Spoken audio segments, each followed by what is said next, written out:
No livro Como Ler os Russos, o tradutor Irineu Franco Perpétuo vai dar ao leitor brasileiro várias dicas, vários esclarecimentos para que ele compreenda melhor a literatura russa. Uma literatura que, apesar de estar muito distante de nós no espaço, em termos culturais e linguísticos, é muito difundida no nosso país desde o começo do século XX e que cada vez mais vem ganhando leitores.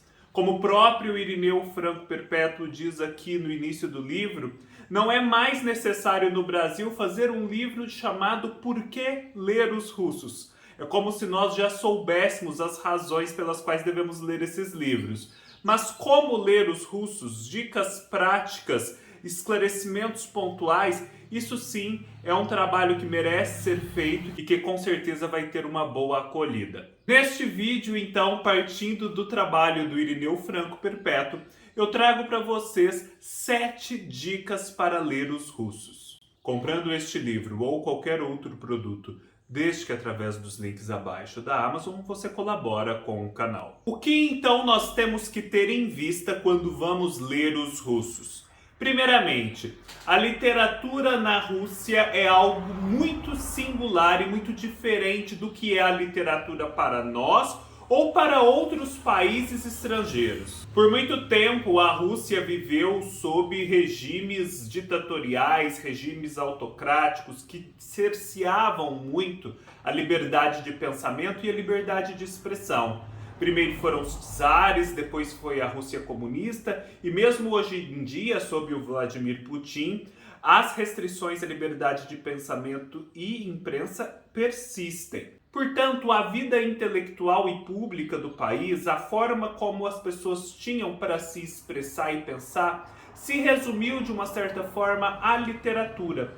Foi no ambiente literário que as ideias passaram a circular, os principais tópicos passaram a ser discutidos, ainda que de forma metafórica e velada, não explícita, já que a literatura, por suas metáforas e figuras de linguagem, permite que temas sensíveis sejam abordados. Desse modo, dada a centralidade da literatura russa para a vida do país, os leitores russos sempre foram muito devotados aos seus escritores e principalmente aos poetas. E nunca os viram apenas como escribas, como profissionais da palavra, como hoje em dia, por exemplo, nós vemos um escritor profissional ou mesmo um jornalista.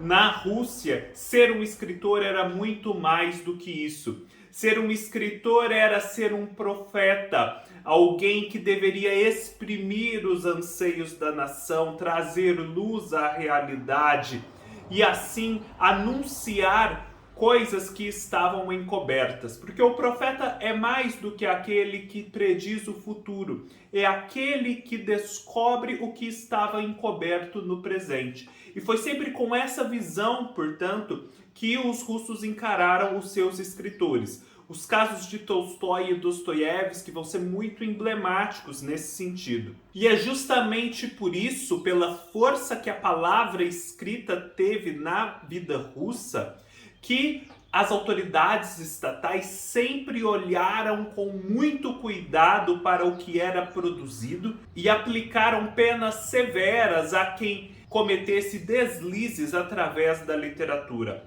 Como diz a Tatiana Tolstaia aqui no excerto que o Irineu Franco Perpétuo traz, na Rússia você poderia ser condenado a, 10 anos de prisão por cometer um assassinato. Mas a declamação de um poema que fosse considerado subversivo e perigoso para o Estado poderia render a quem o declamou uma pena perpétua na Sibéria de trabalhos forçados.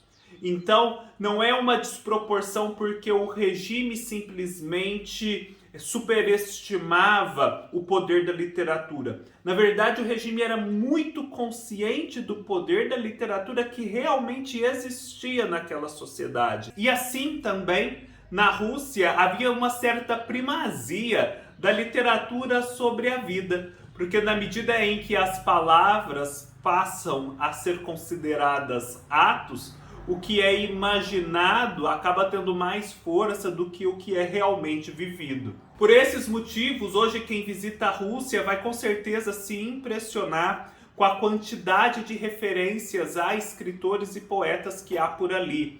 Nomes de espaços públicos, nomes de aeroportos, nomes de ruas, produtos, caricaturas, souvenirs. Os escritores russos estão por toda parte. Segundo ponto que merece ser levado em consideração para que a gente possa ler os russos com maior proveito é a centralidade de Pushkin na literatura russa. Nós somos muito mais afeiçoados a Tolstói e a Dostoiévski, ou mesmo Chekhov, Alexander Solzhenitsyn e muitos outros.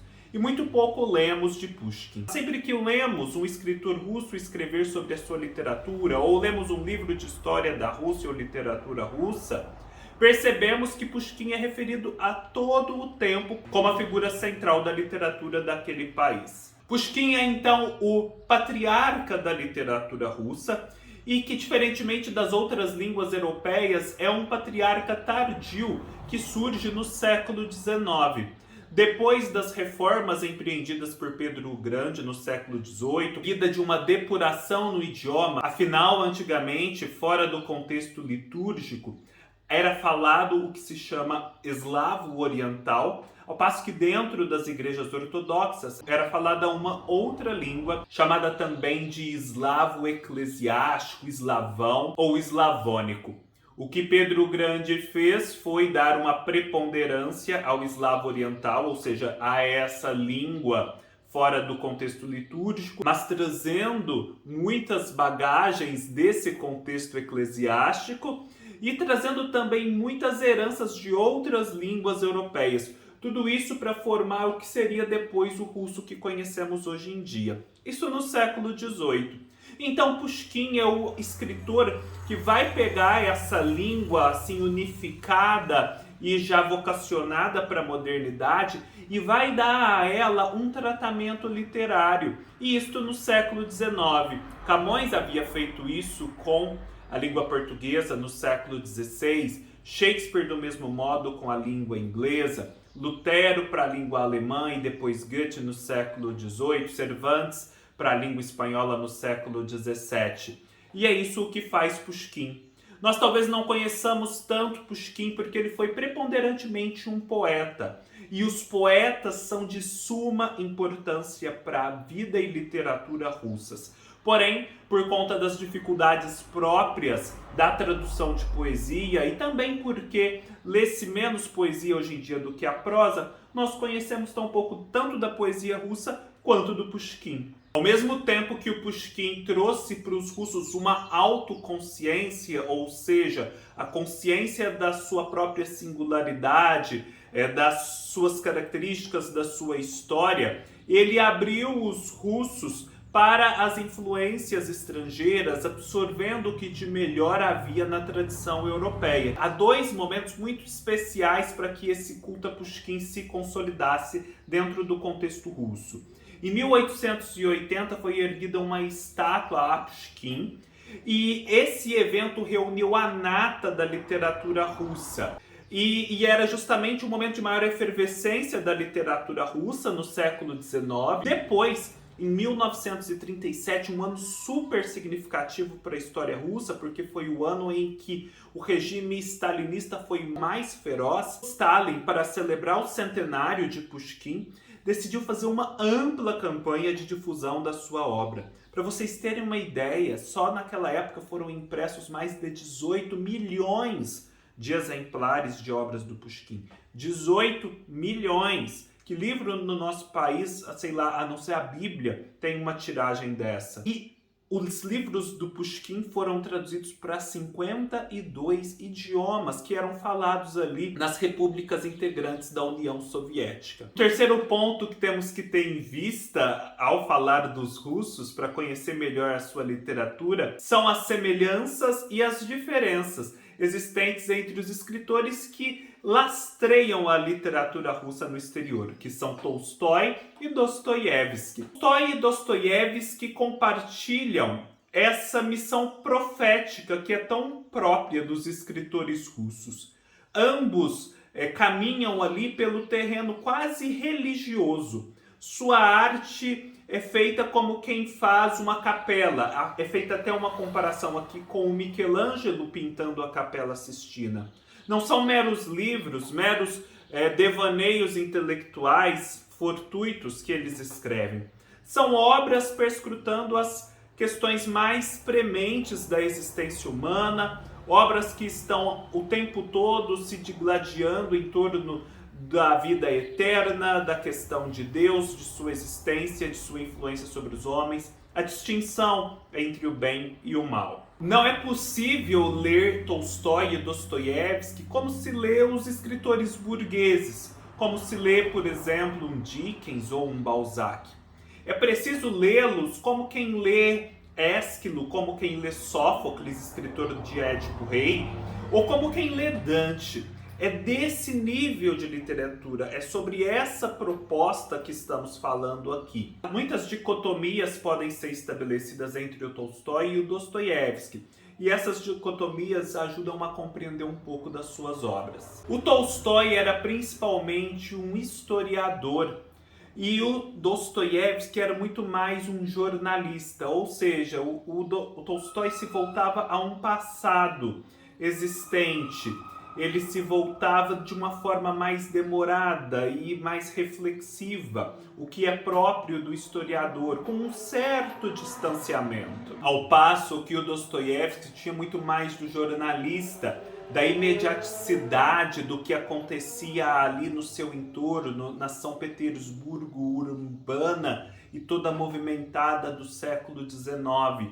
Ele tinha aquela pressa do jornalista, daí também um pouco o motivo pelo qual a sua escrita não é tão apurada, o seu estilo é mais grosseiro, entre aspas, do que o de Tolstói. Se podemos dizer que Tolstói é um historiador, também podemos dizer que Tolstói está muito mais ligado ao gênero épico e a Homero, enquanto que o Dostoiévski está muito mais ligado ao gênero dramático e a Shakespeare. O Tolstói veio da nobreza russa e nos seus livros trata-se da nobreza e trata-se dos mujiks, que era a classe servil da Rússia. Mas é como se o Tolstói estivesse fazendo relatos de tradições, de modos de ser e estar no mundo, que ele quisesse analisar, criticar, mas de algum modo conservar como que num relicário. Já o Dostoiévski, ele retrata aquele homem urbano, aquele homem que perdeu suas referências, que já não vive mais na Rússia antiga, de valores arcaicos, e que também não consegue se dar muito bem com os valores europeus e modernos que chegam. Ele trata desse homem num estado de desorientação. Ou seja, em Tolstói há mais imobilidade e em Dostoiévski mais movimento. E isso também se reflete nos estilos de cada um. O Tolstói era alguém rico, alguém que não dependia estritamente da escrita para sobreviver. Já o Dostoiévski vivia dos livros que escrevia. Portanto, escrevia com pressa, escrevia com prazos, escrevia sob a necessidade de ter que sustentar sua família no dia seguinte. Essa também é uma das explicações para o estilo do Dostoiévski ser menos cuidado, mais apressado e ágil do que o de Tolstói. Em Tolstói nós temos a vida rural, seja da aristocracia, seja dos mujiks. Os mujiks são o grande outro do Tolstói. Sendo ele um aristocrata, ele olha para esses mujiks, que é a classe servil, como sendo o grande outro que é preciso compreender, que é preciso auxiliar e que é preciso também enaltecer através da literatura. Já o Dostoiévski vive num contexto urbano. Ele vive em São Petersburgo, uma cidade que já nasceu pronta, nasceu para ser urbana e nasceu para ser moderna. E ele vai tratar dos loucos, dos marginalizados. O grande outro em Dostoiévski, também um outro que na verdade ele compartilha várias características com, são esses loucos, são esses desajustados, são essas pessoas que ainda não se encaixaram nessa nova ordem social, que por sua vez é extremamente movediça. O problema dos mujiks em Tolstói, desse outro que eles constituem, se resolve de uma certa forma, assim como o da decadência e da imoralidade da aristocracia, por um apego à terra, por um apego a tradições ancestrais, à pureza do campesinato russo. Já em Dostoiévski, uma resposta não é encontrada na sociedade presente, na realidade de agora. É preciso esperar por uma salvação eterna, um reino de Deus que virá depois da morte, mas não neste mundo. O quarto ponto que nós devemos levar em consideração para lermos melhor os russos é a importância de dois temas para a literatura russa. Esses temas já foram até prenunciados aqui no que eu falei sobre Tolstói e Dostoiévski, que é a questão dos servos, dos mujiks, e a questão do homem supérfluo. Por um lado, nós tínhamos, a classe servil, o campesinato russo, que vivia naquela situação que se assemelha muito à escravidão, mas que mais propriamente é definida como servidão. Esse campesinato que vivia lá longe, os aristocratas pouco tinham contato com eles, viam de vez em quando, só recebiam seus impostos e usufruíam daquelas rendas, mas em algum momento ali no século XIX decidem se dar conta dessa massa humana tão fundamental para a Rússia e começam a reagir a isso. E começam a fazer campanhas pela abolição da servidão, começam a fazer empreendimentos para ajudar esses servos, para dar-lhes melhores condições de vida, para educá-los, e também começam a ver nesses servos um esteio, uma reserva moral da nação. O que vinha de estrangeiro e assustava e não era tão bom na Rússia, poderia talvez ser vencido pelos valores genuinamente russos, eslávicos, que ficaram guardados pelos camponeses. Então essa visão dos camponeses como pessoas que precisam ser ajudadas e depois como pessoas que são uma reserva moral da nação vai estar muito presente em várias obras da literatura russa, principalmente do século XIX. E em determinado momento também começa-se a relativizar um pouco essa visão idealizada e a perceber também nos camponeses, nos servos, falhas, complexidades. Há por um lado esses aristocratas que veem os servos e decidem fazer alguma coisa. E há também quem olha para todos esses problemas, muito além dos servos, e decide não fazer nada, encontra-se num estado de inação. E nesse sentido nós temos o homem supérfluo, nós temos o oblomovismo. O personagem Oblomov, de Goncharov, ele sintetiza muito de um modo de ser russo, que é essa ausência de capacidade de tomar uma iniciativa e fazer alguma coisa a respeito de um problema. Fica-se então num estado de inação, de pantufas e pijamas, deitado na cama, esperando que uma solução caia do céu. Esse homem que não serve muito para a sociedade, que é inativo, que precisa ser ajudado, vive nesse ambiente vicioso da inação, ele é um personagem emblemático em Oblomov, mas é também uma figura que vai aparecer em vários outros livros e obras da época. O quinto ponto que devemos levar em consideração é que depois de Tolstói e de Dostoiévski, estes escritores do grandioso, do metafísico, dos grandes painéis históricos, surge um escritor que não quer ser assim, que quer ser diferente e que é também um dos pilares da literatura russa. Falo de ninguém mais, ninguém menos do que Anton Chekhov. Aqui na página 116 nós temos um resumo perfeito do que era a proposta de Chekhov. Eu acho que não são os escritores que devem resolver questões como Deus, o pessimismo, etc. O que cabe ao escritor é apenas representar quem, quando e em que circunstâncias falou ou pensou sobre Deus ou sobre o pessimismo. O artista não deve ser juiz de suas personagens e daquilo que dizem, mas tão somente uma testemunha imparcial.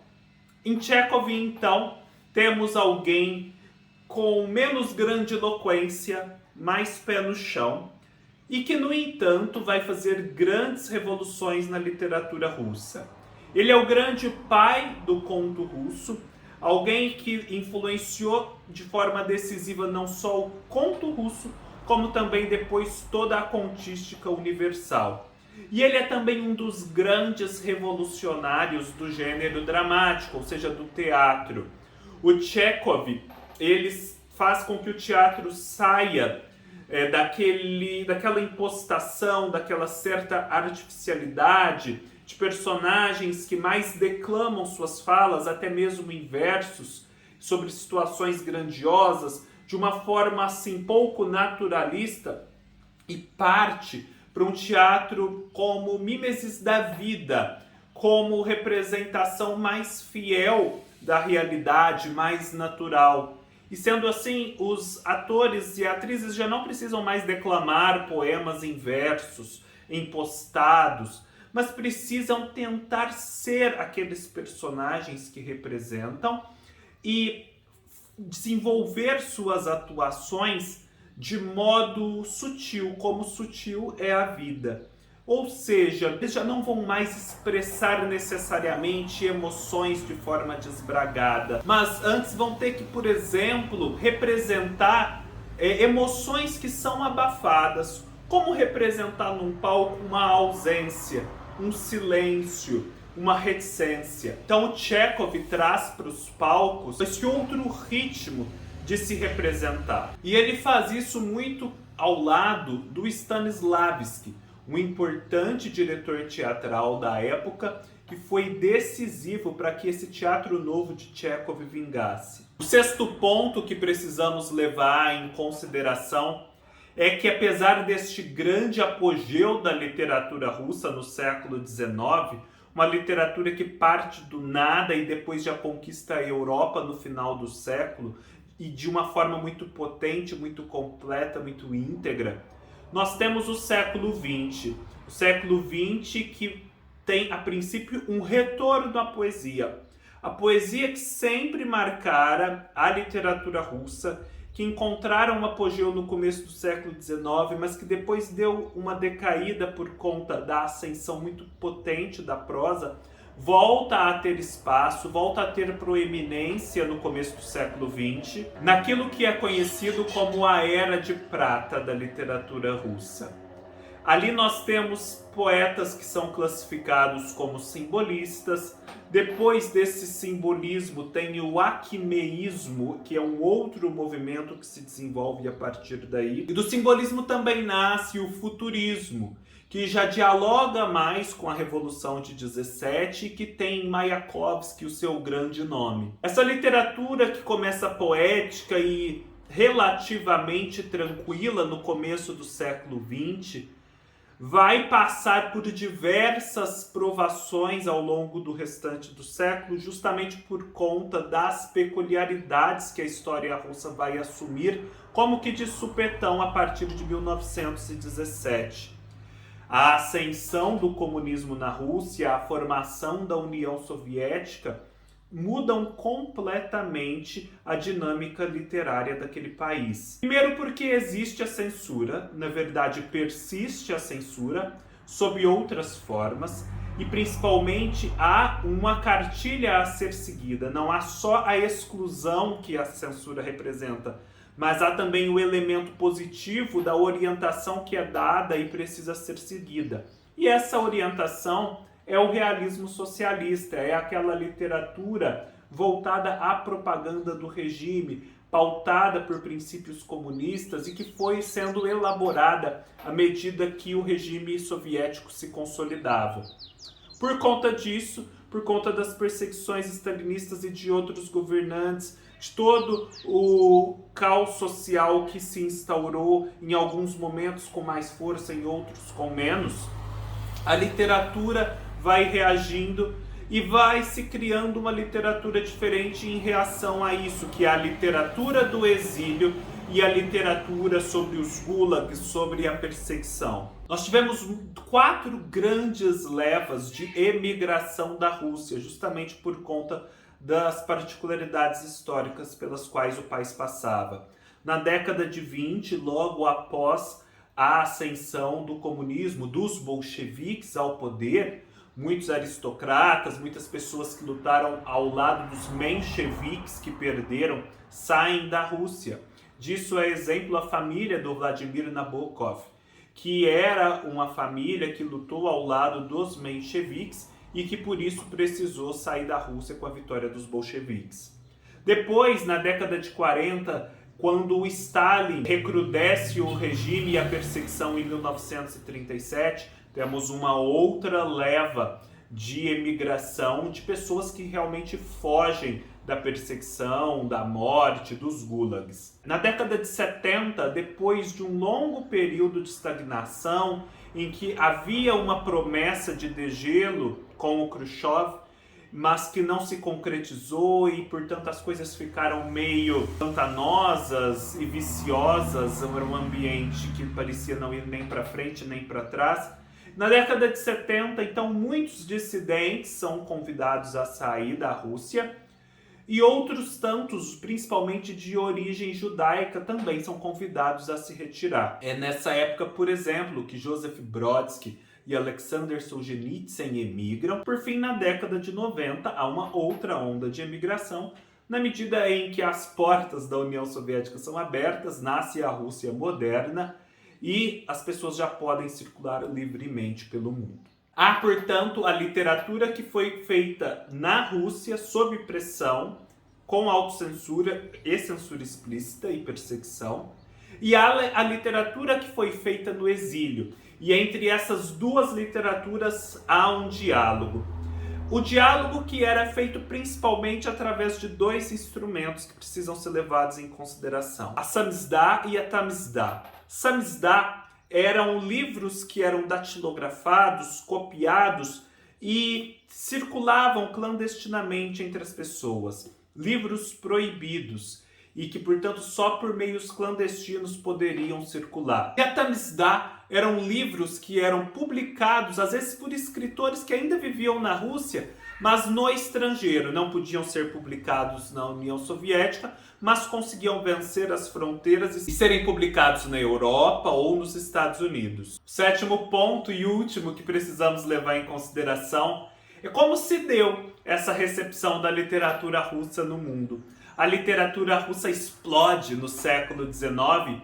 Em 1880, principalmente, os franceses, que eram tão influentes no mundo da cultura naquela época, se dão conta dessa literatura e começam a difundi-la. É assim, justamente por conta da França, que era muito influente sobre o Brasil, que os russos logo cedo vão chegar ao Brasil e começam a ser lidos e publicados quase que de forma ininterrupta e sempre crescente. Dois momentos são muito importantes para a difusão da literatura russa aqui no Brasil.